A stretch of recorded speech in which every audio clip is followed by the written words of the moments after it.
So much for joining me. Let's dive right in.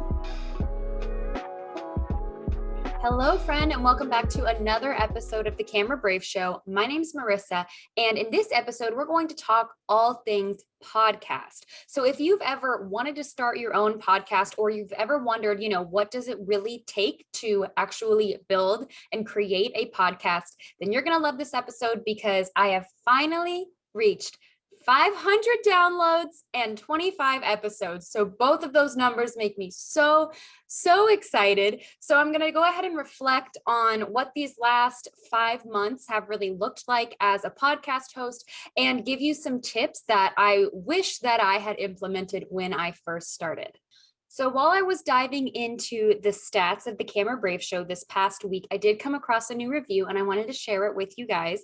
Thank you so much to the person who wrote this. I'm so glad that you're enjoying the show. So this review says, with Marissa's guidance through her podcast and course, I've been able to do something I never thought I could, which is video. I can't give her enough stars.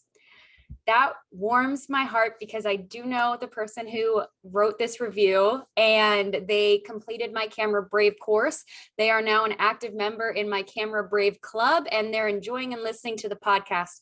And I remember my very first kind of DM conversation with her when she first found out what I did and became interested in learning through Camera Brave.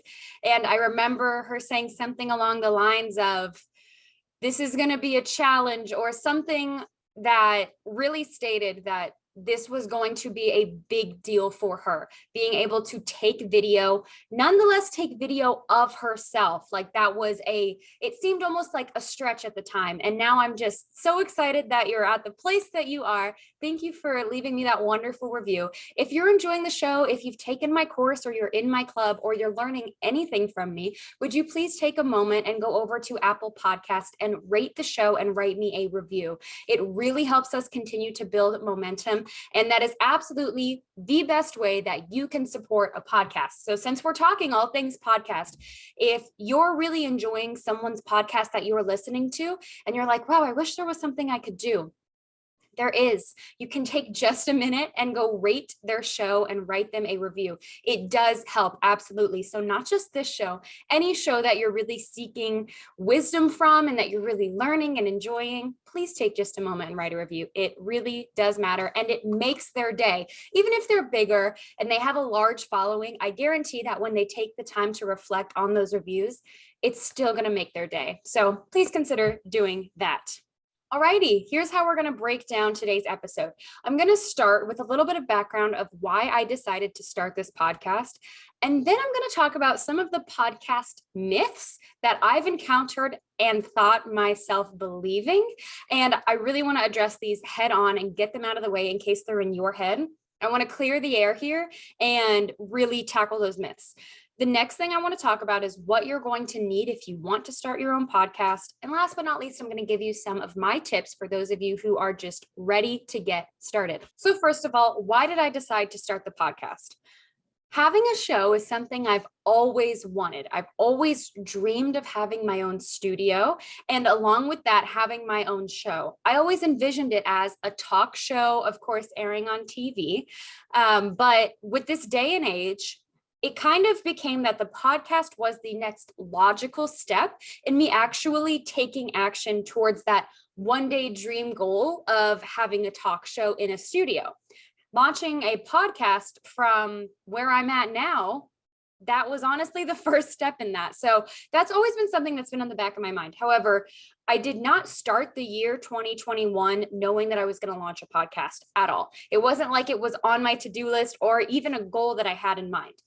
The thing that prompted me to create it this year is that when I first started Camera Brave, and I still am, but I was consuming heavily a lot of podcasts and a lot of content from people who had well-developed businesses, people who had businesses that I could relate to, like in the online space, coaches. This one in particular is Amy Porterfield. You guys may know her. She's amazing. She teaches people how to create and launch courses. And my flagship course, Camera Brave Academy, is something that I built this year. So since she is an absolute expert in the field, I started listening to her podcast, and she created an episode talking about things that she wished she knew when she first started her business. So I think these episodes are probably some of the most powerful, where you're seeing someone look back at what they've created and give you tips from their experience, because you can't borrow their experience, but you can borrow their knowledge. So I think that this is a really valuable way, especially if it's something that you're considering, to grow and perform smarter, like working smarter instead of harder, right? So one of the things Amy had listed in this podcast episode was that she wished she had started creating something every single week from the beginning. Meaning, when she first started her business, she wished that she had created something every single week that could build on itself. So not necessarily Facebook posts or Instagram posts, but something that could compile. So in my mind, I thought like a blog or a podcast. And she explained that when she was a year, 2 years into her business, she watched people who started around the same time as her, but had created something every single week, outgrow her. And she wished that she'd had the wisdom to, when she first started business, create something before she felt ready, equipped, before she had an audience, before she even knew what she was doing. She wished that she'd started creating some form of content weekly. That really spoke to me, because I had been in a position already where I was thinking I should be going live every week. I should be doing reels every week. I need something to do consistently weekly that I can really keep up with. However, I really didn't feel that lives were very fulfilling. Whenever I create a reel, I kind of end up in an Instagram spiral, do you know what I'm talking about? Where you end up on the app, like scrolling, and you're researching, right? You're looking for your trending sounds, you're looking for what's working, good transitions or things that you really like. And then you kind of fall out of that focus mentality and into kind of the Instagram hole. And while reels are important and they are a part of my social media strategy, because of the way that I was approaching them, I wasn't super passionate about them. Let's just say that. However, I do create them, and I think you should create them weekly. Absolutely. But I'm talking about something that I could build and something that I could grow. And I loved the idea of releasing the show that I'd always imagined me releasing, a show. In my mind, I thought it would always be on camera, and I thought that I would interview people and bring people in. However, I just needed a place to start. And as far as a place to start, podcast made sense. It's virtually free. You can do it from wherever. I'm going to talk about what you need here in a little bit to actually get started. But I realized that that was the first step for me. And another huge factor in me creating my own podcast was all of the wisdom that I was gaining from other people's podcasts, especially when I first started as a solo entrepreneur. I'm just going to say it, one of the loneliest paths I've ever encountered ever in this life was when I started my own business and I started alone. And if you're feeling this, I know what you're going through. And it's so tough at first. It's so tough. So when I was just feeling isolated, I would seek the knowledge and the stories and the comfort of people who had been through what I'd been through and still built their empire because they kept going through that loneliness. And that really impacted me massively in those first couple of pivotal months when I decided to start Camera Brave. So that is essentially what led to me creating the Camera Brave show. I like this idea of having something that I can build. One of the coaches and mentors that I really looked up to had the advice to start something before you felt ready and keep building on it. And I'd always wanted my own show. So I also knew from day one that I wanted the show to look a lot bigger than me and a microphone. I knew that it's okay if it started with me and a microphone, but I knew that I wanted it to add a video component. I think around episode 15 or so, we finally made that happen. Now we have a video component. My next goal is I do want to have a blog post accompany it. And from there, bringing in people and interviewing them. So I already can see how it's growing. Do I wish it was happening a little bit faster? Sure. But let's be honest, this isn't the only thing that I do. This podcast is just a component of the Camera Brave business. It's not my entire business. It's not my entire brand. So I'm growing it as best as I can, giving the fact that I dedicate around half of a day out of my week to this. Let's talk about some podcast myths. These are myths that you may be believing and not realize it, or that may honestly be preventing you from creating a podcast. And I know that I believed them at one point as well. So let's tackle some of these myths head on, because they are myths. They are not facts. They are myths. I have disproven each and every one of these by the fact that I've reached 500 downloads today. First of all, the myth that you need to have a large audience. I started the Camera Brave show back in June. I had virtually no audience. I had a very small audience that I just built up from Camera Brave. So it's not a personal brand for me. I started Camera Brave with no followers. I started it from the ground up. So I didn't even take all the personal followers that I had on those pages and kind of convert them. No, we started from ground zero. And I know that's what a lot of you are doing for your business, because it's honestly not a bad call, right? You're building a brand, you're building something outside of yourself. And I think that's a really great idea. So you do not need to have a large audience to start a podcast. Do not let that stop you, because what's going to happen is as you keep creating content, people are then able to go in and they don't have to listen to your most recent podcast. Think about a show that you like. Maybe you've taken a break from it for a while. You come back to it. Do you click on the first one you see, or do you scroll and look at all the different topics and see what's going to impact you the best right now? That's what I do. When I'm looking for a show, some of my favorite podcasts, I'll scroll through and I'll look at some of the most recent ones and say, what is going to really hit home right now for me? So even if you do not have a large audience yet, you are creating content that your future audience can then go and pick from, because the topics that you have, while you may feel like no one is listening, they're going to resonate with people. These topics are powerful and they're important. Whatever you have to say in your show, you're going to impact other people. So even if you feel like no one's here right now, start it, because people are going to need that. Think about this. What you have to say could change someone's life. What you have to say could change the way that they're approaching an obstacle. It could help them clear something that has seriously been keeping them stuck. It could help them achieve the next level, unlock their potential, beat out imposter syndrome. So even if no one is here right now, you have the power to impact them in the future. So you have to start, because you know that they will come. If you hear snoring in the background, it's Taco, my rescue pupper. I know I said, like, when I first introduced him to the podcast, because he was snoring, I know I said that, he was kind of spoiled because we just brought him home, but now it's been like a month and he's still a little spoiled, but we're working on it. We're working on training and discipline. However, he still has a run of the house. So if you hear light snoring, shout out to Taco. Second podcast myth: no one will listen. I've already touched on this. You do not need a large audience. And if you think no one will listen, you're wrong. You are wrong. All you have to do is create a plan for your show. Decide what you're going to talk about. Talk about something of value. Talk about something that you have knowledge in. What is your area of expertise? And people will come. People will listen.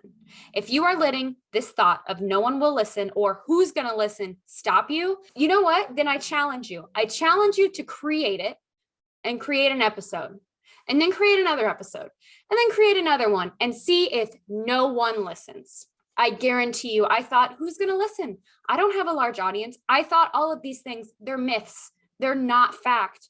They are not fact at all. Even if you don't have people from your audience listening, the directories, things like Spotify, Apple Podcast, iHeartRadio, Stitcher, Audible, all of those promote your show. You set it up, you put your tags in and your topics, your categories, and they will promote your show. So people will find you. I think this idea that no one will listen actually comes from a fear of people listening. I think it's not that we're afraid no one will listen.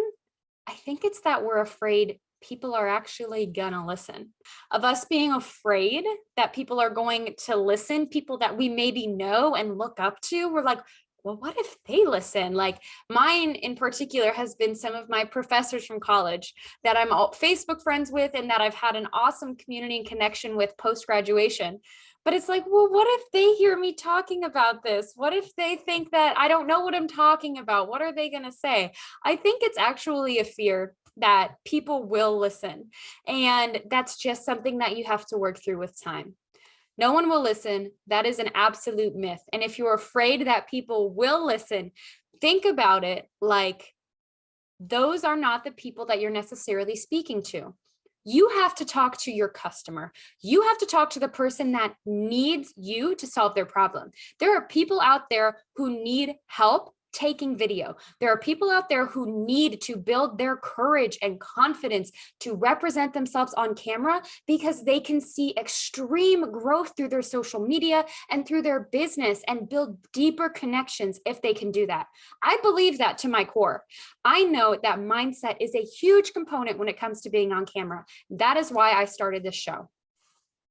Because I knew that there are people who need to know that they're not alone. They're not the only one who feels weird and nervous around taking video, and that there are ways that you can work through it. So keep that in mind. Who is your podcast for? What is it going to be on? And who is it for? Not who else is going to listen and who may hear. That doesn't matter. Who is your podcast for? Who can you help? Whose problems can you solve? Who needs to hear what you have to say? Because there are people who need to hear this.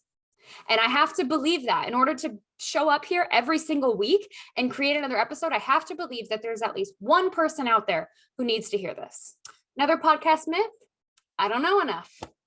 I don't know enough about my field to be an expert. There's this statistic that I heard from my coaching group that you only need 10% more knowledge than the person that you're teaching to be able to teach them. 10% more. That's how much of a lead you need to have on your audience to be able to show them things. No one's saying that you're the #1 top rated professional in the industry yet, I should say. You do know enough. You know more than you're probably giving yourself credit for, if we're being honest. So a 10% lead on your audience is really all that you need to be able to teach them. What would I talk about? I don't know what I would talk about. Think about if there is a giant reoccurring theme that your audience is struggling with. A massive component of what you teach and what you help people with, that week after week, if you are creating content, think about what this library of content could do for them. Think of the breakthroughs that it could provide for them. Mine was relatively simple because I knew that being on camera was so mental. There is such a large mindset component of being able to be on camera. You can boil it down to confidence. You can call it whatever you want.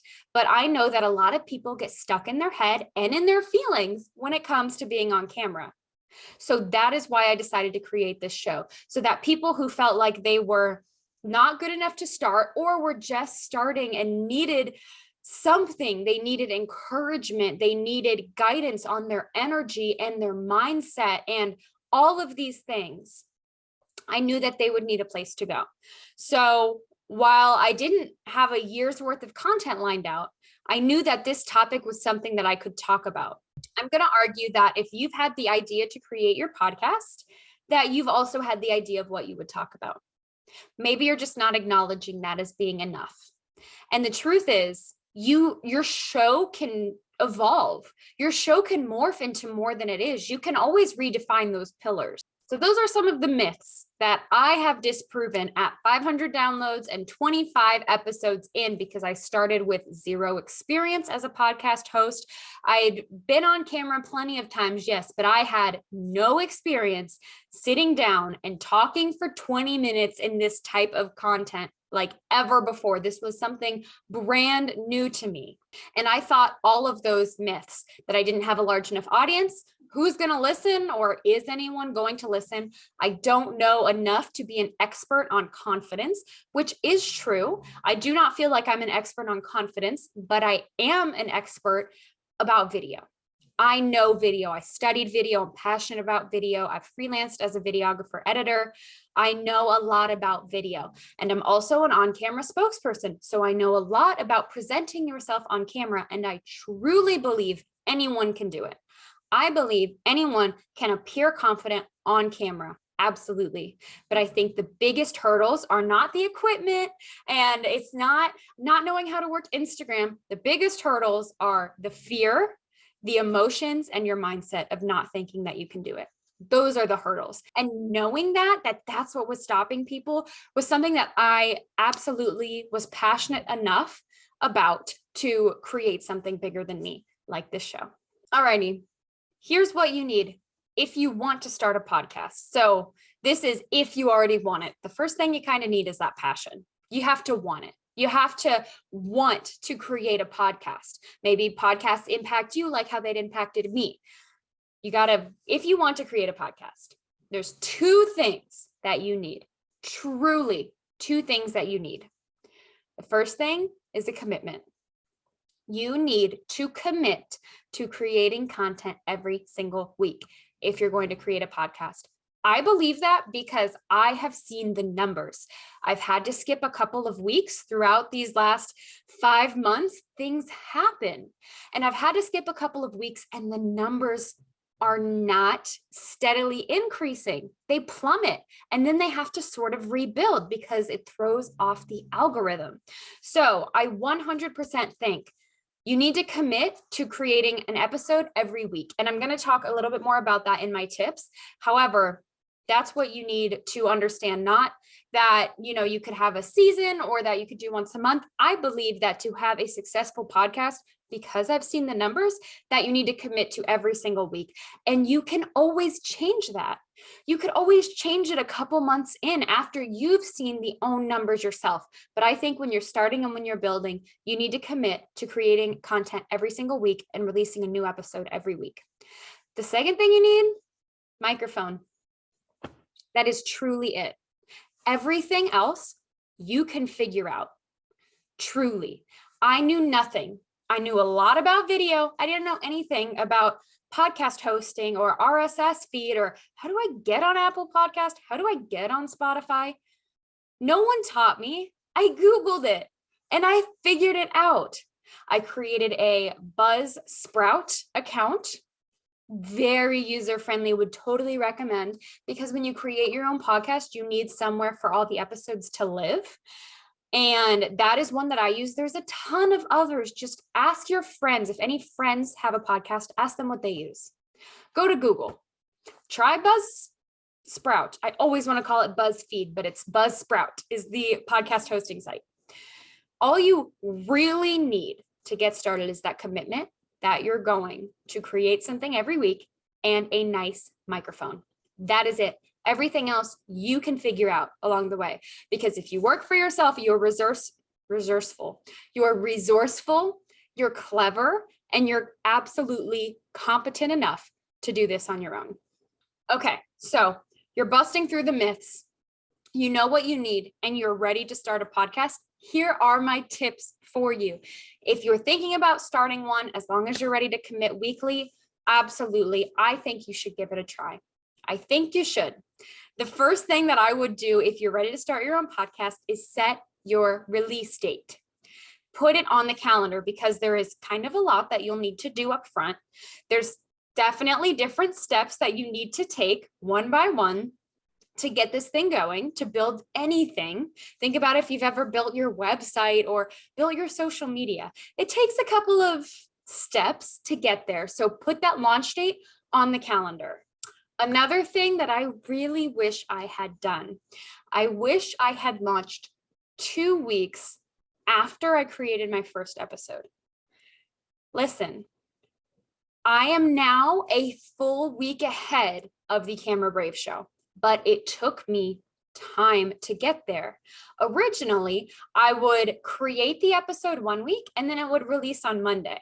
So that would lead to sometimes me scrambling when life gets in the way on a Friday, Saturday, or Sunday to release that episode on that Monday.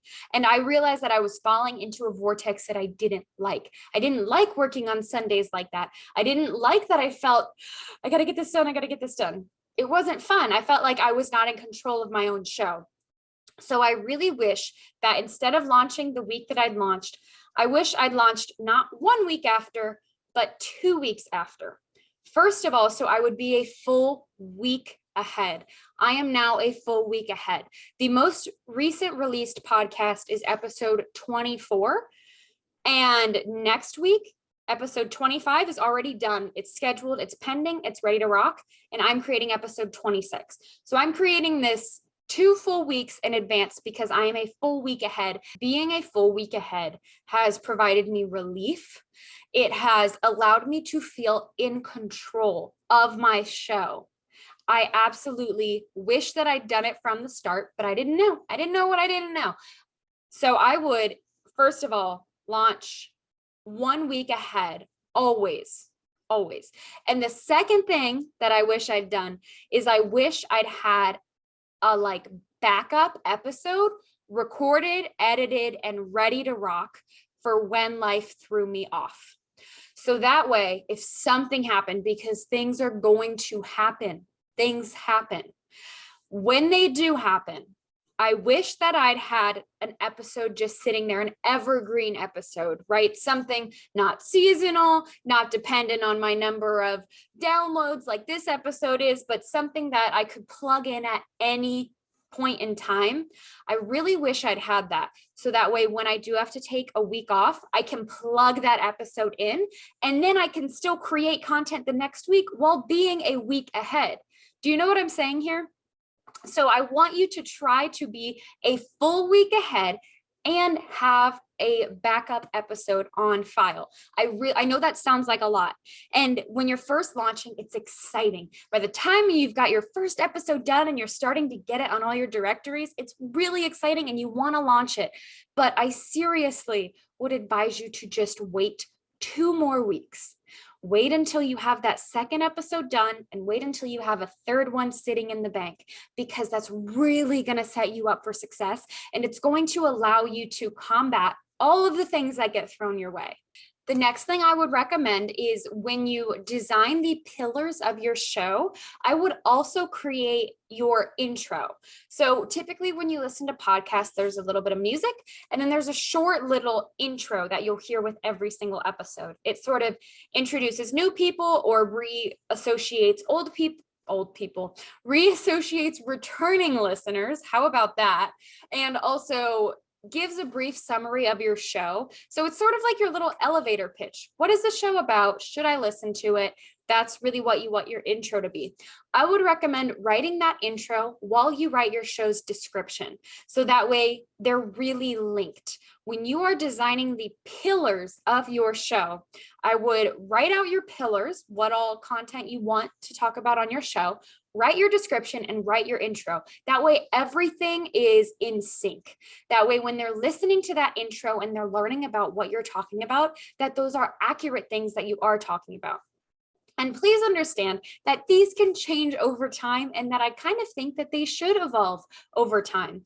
So I started this knowing I wanted to talk about mindset and confidence. But now that I'm 5 months in, I can take a look at the most downloaded episodes and see what sort of content people are really liking and use that to design future episodes. And when I decide to eventually re-record my intro or rewrite my description, I can use the data that I already have, knowing what people are liking so far. My last tip for you is when you are deciding what you want your pillars to be, find music to sort of match that energy that you're bringing to your show.